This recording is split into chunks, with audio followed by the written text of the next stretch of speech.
رسميا رفع الحد الأدنى والحد الأقصى للمعاشات، وأيضا رفع الحد الأدنى والحد الأقصى للأجر التأميني.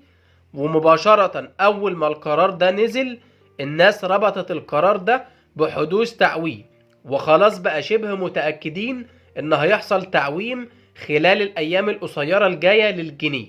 فهل فعلا ده هيحصل؟ فتعالوا بقى في الحلقة ديت ناخد الموضوع واحدة واحدة كده ونفهمكم تفاصيل القرار بالظبط، وبرضه نتكلم من وجهة نظرنا الشخصية هل هيحصل تعويم آخر للجنيه خلال الأيام الجاية بناء على القرار اللي صدر امبارح ده ولا لأ. يلا بينا.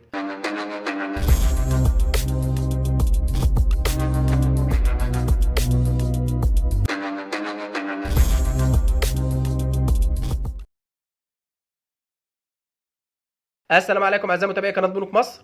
قبل ما نخش في موضوع الحلقه بنستاذن حضراتكم لو بتتفرجوا علينا ولسه مش مشتركين في القناه تنزلوا تشتركوا في القناه وتفعلوا خاصيه الجرس على الكل عشان يصلكم كل الاحداث والحلقات الجديده خلال الفتره الجايه لانها مهمه جدا. وطبعا اهم حاجه ما تنسوش تدعمونا باللايك على الحلقه. خلونا نخش في موضوع حلقتنا على طول، وخلونا نبدا الاول بتفاصيل القرار اللي هو برضو قرار مهم جدا، وفي نهايه الحلقه نقول لكم وجهة نظرنا الشخصية ايه، هل هيحصل تعويم خلال الايام الجاية بناء على القرار ده ولا لا.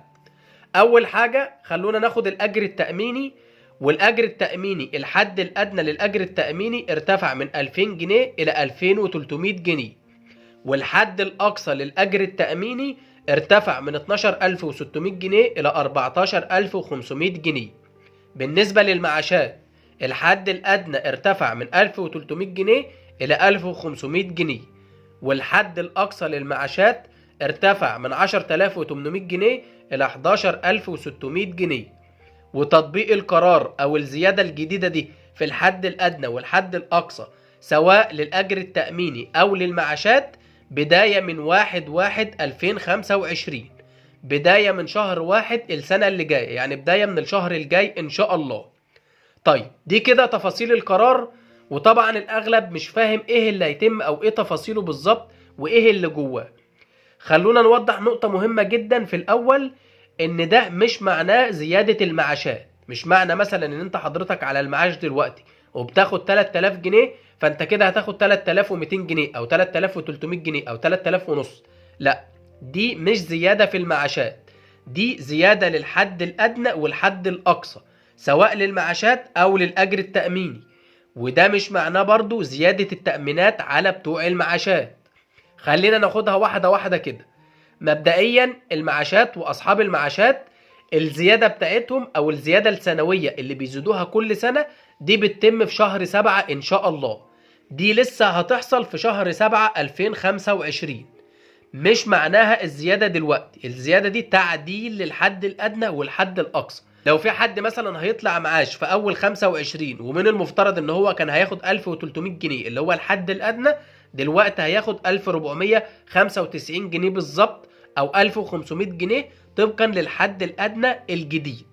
لكن زيادة المعاشات نفسها من المفترض ان هي هتتم في شهر 7 اللي جاي، ان لم يحدث ليها بقى ان هم يسبقوا الميعاد بتاعها وتحصل مثلا في 4 او في 3 اللي جاي زي ما حصل السنة اللي فاتت بقرار من رئيس الجمهورية ان هو قدمها لشهر 4 بدل شهر 7. والنقطة التانية مش زيادة التأمينات على بتوع المعاشات، لان بتوع المعاشات اصلا ما بيدفعوش تأمينات، هم بياخدوا المعاش بتاعهم فقط. وده هيودينا للنقطة التانية اللي هي زيادة الأجر التأميني. ده هيتم على الناس اللي شغالة في الدولة، الناس اللي بيستقطع منها تأمينات عشان تاخد معاشات بعد كده، التأمينات هتزيد عليهم. الحد الأدنى للتأمين بدل ما كان هيبقى 2000 جنيه هيتاخد 2300 جنيه، وبالتالي هيزيد حصة على الموظف وهيزيد حصة على الشركة. وده عشان يغطي المعاش زي ما قلنا، وعشان يغطي الزيادة اللي هتحصل في المعاشات في شهر 7 اللي جاي ويقدر يدفع الزيادات دي. فهو قرار تعديل للحدود الأدنى والقصوى للمعاشات وللأجر التأميني، مش زيادات للمعاشات. نركز واحنا وضحنا النقطة دي بالتفصيل. طيب دي كده تفاصيل القرار والشرح بتاعنا. طبعا الناس أول ما القرار ده نزل على طول ربطوا ده بحدوث تعويم، وانا سمعت ده وشفت ده اكتر من حد بيتكلموا فيه من امبارح للنهارده ان خلاص في تعويم قادم بسبب القرار ده، وربطوه باللي كان بيحصل قبل كده. خليني اقول لك وجهة نظري الشخصية وبكل صراحة، حاليا مش واضح هيحصل تعويم ولا لا. صعب جدا التكهن بان هيحصل تعويم ولا لا.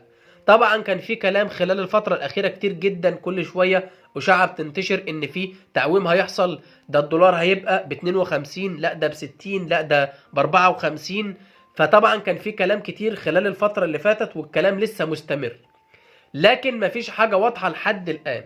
لكن هرجع أقول بناء على اللي موجود دلوقتي، وإن مفيش حاجة واضحة تدل أو حاجة قوية أنت واقف على أرض صلبة تقول إن هيحصل تعويم، زي مثلا ما عملنا في شهر 3 اللي فات وقبلها، وتوقعنا ان هيحصل تعويم قبل رمضان كمان، وتوقعنا قلنا رسميا التعويم قبل رمضان في الحلقه اللي قدام حضرتك ديت، والناس ما كانتش مصدقانا، وخدنا كميه شتيمه وكميه انتقادات قد كده. وبالفعل بعدها خلال ايام قصيره الناس اتاكدت من كلامنا وحصل التعويم. ساعتها كان في مؤشرات وفي بوادر قويه، دلوقتي صعب.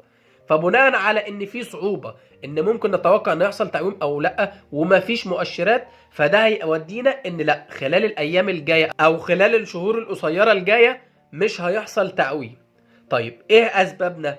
اسبابنا ان اول حاجه القرار اللي صدر امبارح ده مش معناه ان هيحصل زياده او هيحصل تعويم. ليه؟ لان قبل كده اما كان ده بيحصل كان بيحصل في الاجور والمرتبات، ان بقرار مثلا من رئيس الجمهوريه يزود الاجور والمرتبات للناس، بعيدا كمان عن الحد الادنى والحد الاقصى. ده كان بيحصل في المرتبات، لكن كان اهم قرار بيتاخد ان هو مثلا يقر زياده للمرتبات وللمعاشات استثنائيه، مثلا يقول لك 500 جنيه و1000 جنيه زي ما كان بيحصل قبل كده، وبناء بعدها كان بيتبعها تعويم مباشر. دي مش زياده في المرتبات ولا زياده في المعاشات، دي تعديل للحدود، تعديل للقانون. كل الفكره منه ان هو يزود الحد الادنى والحد الاقصى عشان يظبط شويه المعاشات، وعشان يزود الحد الاقصى والحد الادنى للناس اللي بتاخد حد ادنى قليل. انا حاجه تقول ان مش هيحصل تعويم خلال الايام والشهور القصيره الجايه، ان زي ما قلنا مفيش ما يدعو ان يحصل تعويم. هل انت عندك سوق سودا مهددك؟ هل انت عندك سوق سودا بتسحب وبتشفط السيوله الدولاريه كلها منك والعمله الاجنبيه، وبالتالي مفيش سيوله داخله البنوك؟ هل في سوق سودا المصريين بالخارج اللي تحويلاتهم يعتبر اهم حاجه بالنسبه لك بتروح للسوق السوداء، ما بتخشش البنوك، ما بتخشش القطاع والقنوات الرسميه؟ لا، ده مش موجود. تحويلات المصريين من الخارج كل شهر عن التاني بتزيد، والبنوك بتقر بكده، ورؤساء البنوك بتقر بكده، وبالتالي في سيوله دولاريه وفي سيوله اجنبيه داخله البنوك، وبالتالي في سيوله في البنوك، سيوله اجنبيه. واكبر دليل على كده ان هم كانوا بيستوردوا السلع الاساسيه، دلوقتي فتحوا الاستيراد للسلع غير الاساسيه زي السيارات وغيرها. وبالتالي لو كان في شح للدولار او شح للعمله الاجنبيه ما كانوش هيفتحوا الاستيراد للسلع غير الاساسيه. كنت هتلاقي البنوك بتبتدي شويه تقلق مع المستوردين، كل مستورد اما يروح يقول له لا اصبر شويه، لا مش دلوقتي، وده ما بيحصلش دلوقتي بشهاده المستوردين كلهم، والناس والشركات اللي بتستورد بيروحوا البنوك بتدبر ليهم العمله، وبالتالي ده ما فيهوش قلق. تالت حاجة تصريح صندوق النقد ورئيسة صندوق النقد ان مصر متبعة سعر صرف مرن. كانت صرحت ان لازم مصر يبقى عندها سعر صرف مرن ومش عارف ايه، والناس خدت الكلام في نقطة ان لا هيحصل تعويم، ده هي شايفة ان سعر الصرف مش مرن ولازم يزيد ويبقى ب 52. ما كانش ده المقصود من الكلام ساعتها، واللي اكد ده ان رئيس الوزراء طلع بعدها مباشرة وصرح تصريح مباشر كده ان مش هيحصل تعويم. مش بقول لك ان الكلام ثقه 100% وان مش هيحصل تعويم بناء على كلام رئيس مجلس الوزراء وبناء على صندوق النقد الدولي، عشان شفنا قبل كده كان بيحصل كلام وبيحصل عكسه، لكن الكلام مع بعضه مع المؤشرات اللي موجوده تدل ان مش هيحصل تعويم. لو كان هيحصل تعويم كان ممكن تلاقي الكلام مختلف شويه ومتلون شويه، عكس ما انا اقول لك مباشره ان مش هيحصل تعويم ومصر ملتزمه بسعر صرف مرن. وده كان اكبر دليل ان السعر اتحرك ما بين مستويات ال 47 وصل لل 49 وكان قرب يوصل لل 50 ومستقر على المستويات الحاليه. برضو من الحاجات اللي تدل ان صعب يحصل تعويم خلال الشهور والايام القصيره الجايه ان اغلب المؤسسات شايفه ان السعر اصلا حاليا اكبر من قيمته. من المفترض اغلب الناس كانت متوقعه 43 44 ويقل عن كده كمان، فانت موصله دلوقتي ل 49 واكتر من 49، وبالتالي مفيش ما يدعو ان هو يزيد اكتر من كده. اخر حاجه ومن الحاجات القويه جدا ان تقول برضو مش هيحصل تعويم خلال الايام والشهور القصيره الجايه، ان مراجعه الصندوق لسه تم بقالها ايام قصيره، ومراجعه الصندوق تمت على خير وما حصلش اي حاجه.